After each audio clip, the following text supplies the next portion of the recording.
नमस्कार दोस्तों, आप सभी का स्वागत है चार्ट मोजो के नई वीडियो में। आज के दिन हमने एक अच्छा ब्रेकआउट देखा निफ्टी पे होते हुए।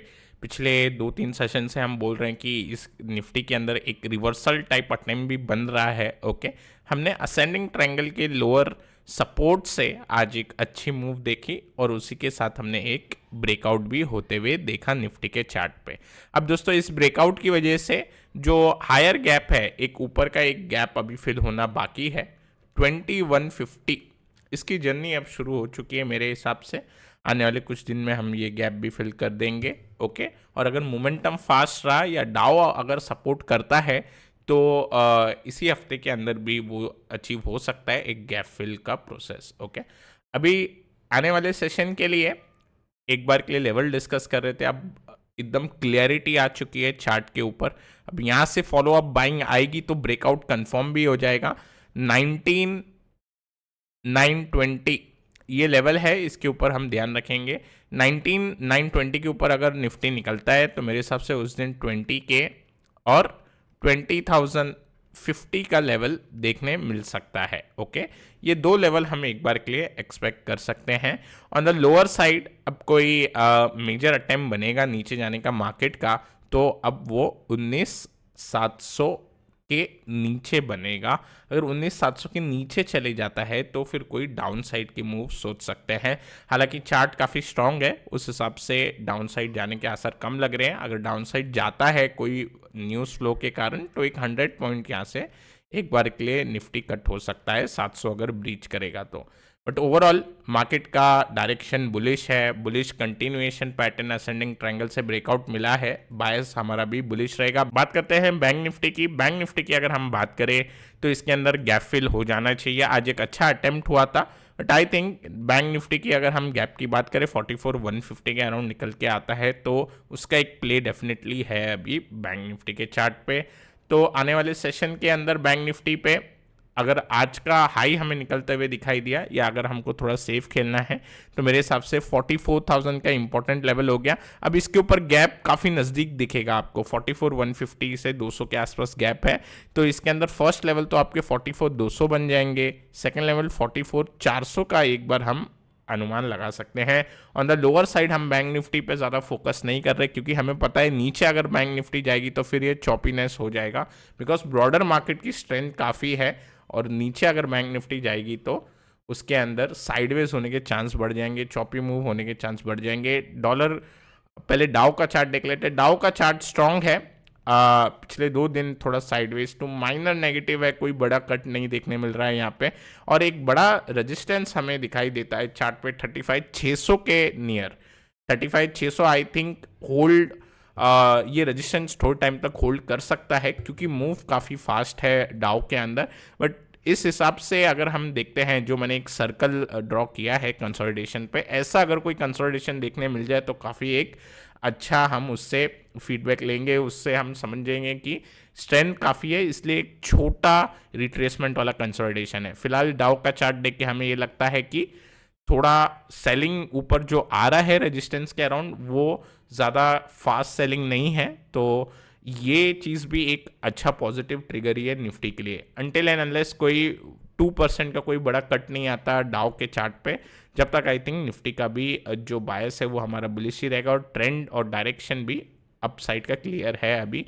पहले बॉन्ड बता देता हूँ मैं आपको। बॉन्ड डील के अंदर एक मैंने वेज पैटर्न बताया था आपको। फॉलिंग वेज का एक बार के लिए हमें ब्रेकआउट मिला था यहाँ पे, लेकिन तुरंत वो फिजल आउट हो गया सी दिस। तो इससे हम क्या अनुमान लगा सकते हैं कि जो डाउनसाइड प्रेशर है वो अच्छा खासा दिख रहा है। सेम डॉलर इंडेक्स के अंदर भी दिखाई देता है, कोई भी पुल बैक ज़्यादा शार्प नहीं है और एक डाउनसाइड मूव दिखाई दे रही है। तो इसका क्लियर इंपैक्ट हमें डाउ के चार्ट पे दिखाई दे रहा है। ब्रेंट साइडवेज में अटका हुआ है।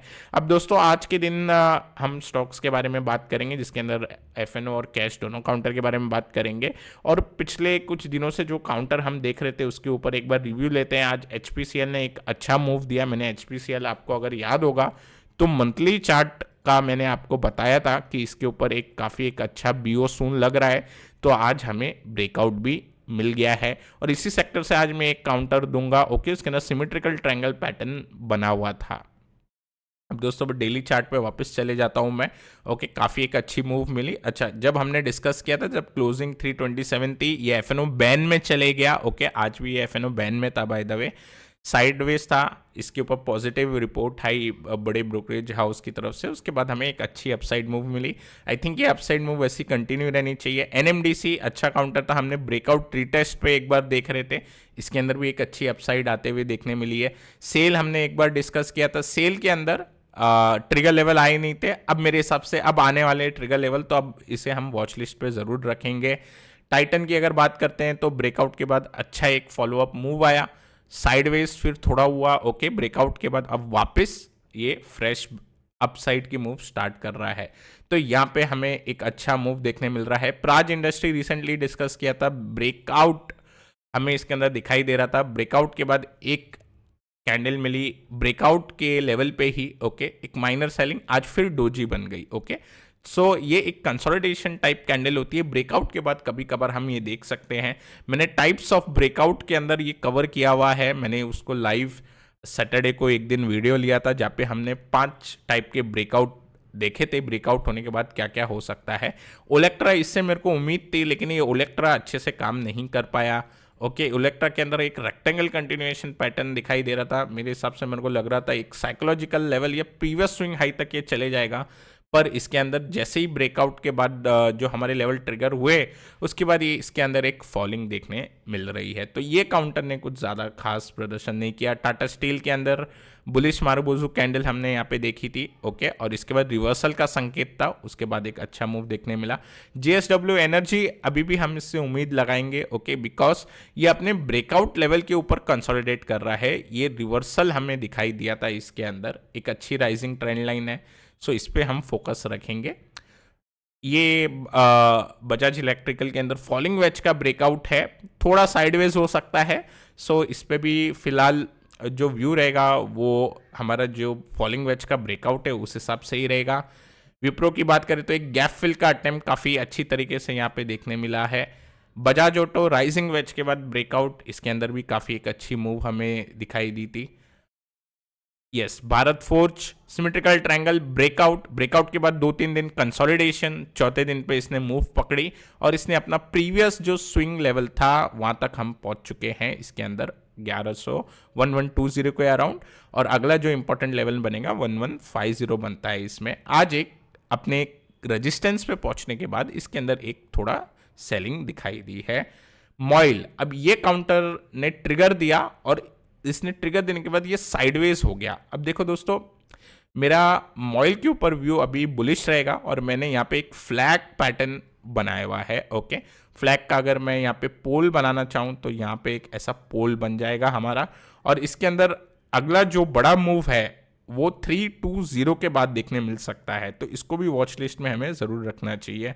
दीपक नाइट्रेट रिसेंटली डिस्कस किया था। ओके, सो एफएनओ काउंटर के अंदर अगर आप गौर से देख रहे होगे तो 2-3 दिन लग सकते हैं ब्रेकआउट आने के बाद भी, वो ब्रेकआउट के बाद थोड़ा कंसोलिडेट करते ऊपर जाते हैं। ब्रेकआउट कैंडल का लो हमेशा ध्यान रखना इंपॉर्टेंट होता है। ओके, सो इस केस के अंदर एक अच्छी मारुबोजू वाली कैंडल है। ओके, इसका लो काफ़ी इंपॉर्टेंट रहेगा। ओके, इसके बाद अगर हम देखते हैं तो जो काउंटर हम डिस्कस कर रहे थे इसमें ट्रिगर नहीं आए थे नेटवर्क 18 के अंदर। उसके बाद ग्लेनमार्क साइडवेज में है, ब्रेकआउट होने के बाद कंसोलिडेट कर रहा है। ओके, एस्ट्रल भी ब्रेकआउट के बाद कर रहा है। लोदा ने अच्छा परफॉर्म नहीं किया, कैश काउंटर था, आज ट्रिगर लेवल आए, लेकिन ट्रिगर लेवल आने के बाद ये इसके अंदर एक फॉल देखने हमें मिल गई। ओके, सो इसके अंदर रुझान उतना सही नहीं था।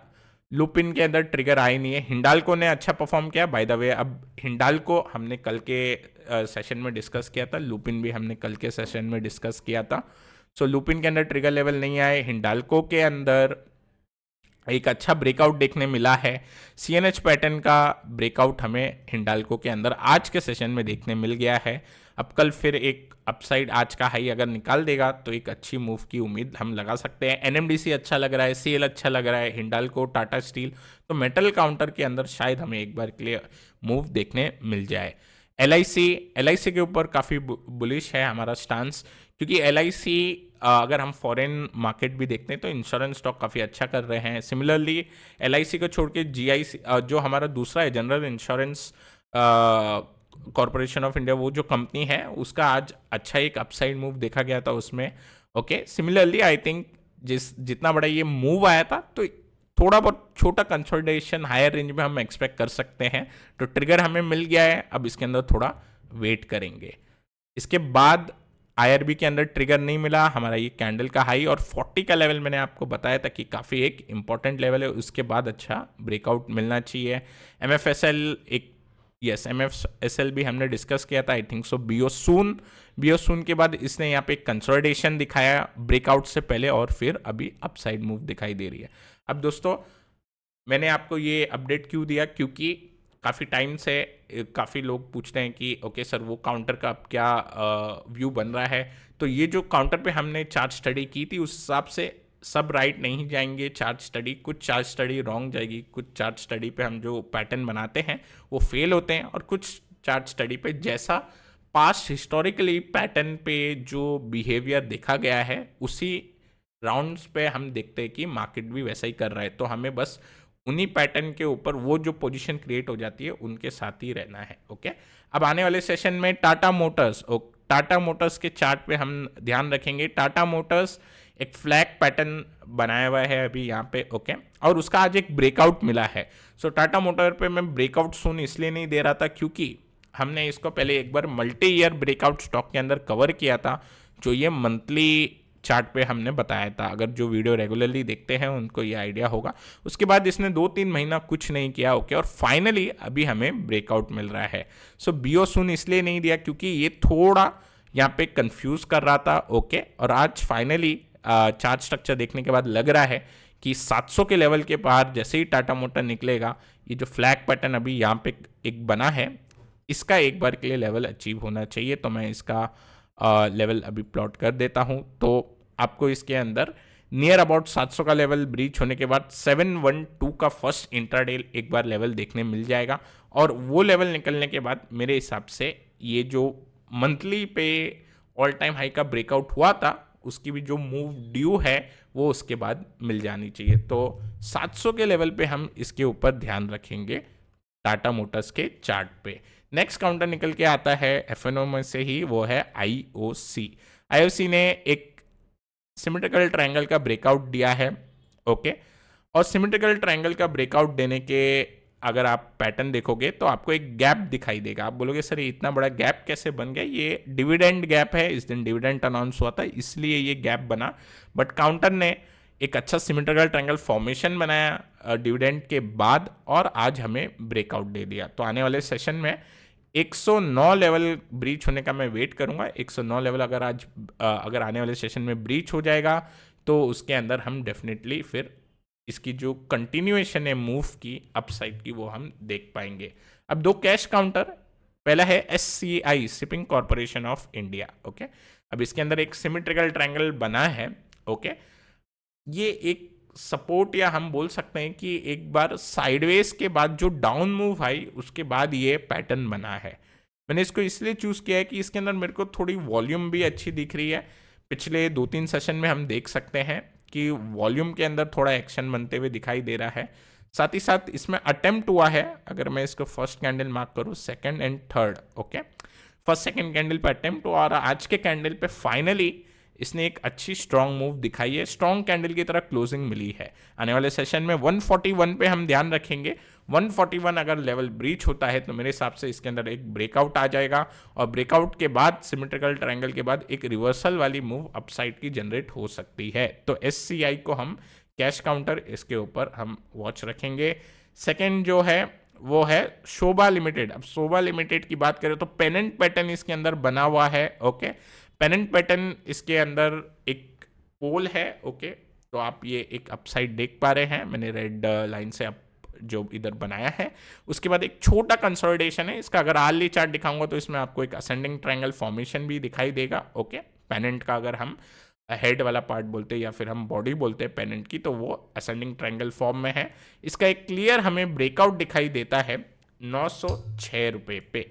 906 रुपये जब निकलेगा तो इसके अंदर एक ब्रेकआउट हो जाएगा। अगर किसी को सेफ प्ले करना है तो 910 इंपॉर्टेंट होगा। उसके बाद मेरे हिसाब से इसके अंदर एक मूव देखी जा सकती है। वॉल्यूम अभी स्क्वीज हो चुके हैं, ओके, वॉल्यूम ड्राई अप हो रहा है हायर लेवल पे।